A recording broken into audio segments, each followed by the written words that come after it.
It's one of the most beautiful cities in South Africa and a key part of the country's plans for the World Cup. But just a few kilometres outside picturesque Cape Town lies a very different world.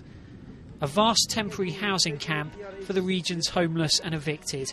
Officially, the area is called Delft, but everyone knows it as Blikkiesdorp, Afrikaans for Tin Can Town.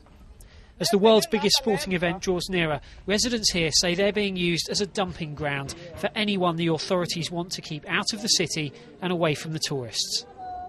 This is basically like a concentration camp. You can't do what you want to do, you can't go out when you want to go out. Before the World Cup, the government did nothing for us. They left us there in the roads, we have to sleep in the streets. Now the World Cup is here. We have to clean up the roads, move those people. Now they're moving all those people. Cape Town is a nice place. It's a beautiful place, no violence, no crime, but in the rural area like this, the crime is escalating. The 1,600 people here are on a waiting list for more permanent housing.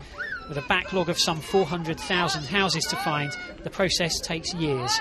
In the meantime, they wait in Blikkiesdorp. Some have been waiting for more than a decade.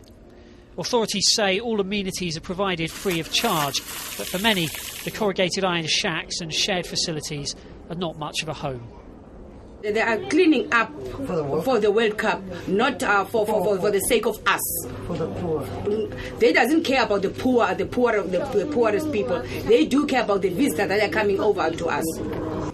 All the structures that we're living in, they are leaking. Let me show you, because I didn't want to put any cement. By the time I get my house, it was like this. Sorry, my angel, sorry. We are four families on one step. Okay. We are 4 people on one toilet, which is so unhygienic. Look, people are obviously always looking for a better alternative. I think that people always want to get more, and because it's provided, they're always looking to see what more can be provided for them by government. And we've got to make sure as a city that we provide in terms of what's required from us nationally, but also meet the demands of the rest of the residents in the city. So we've got a balancing act on our hands. It's a balance that many feel isn't working.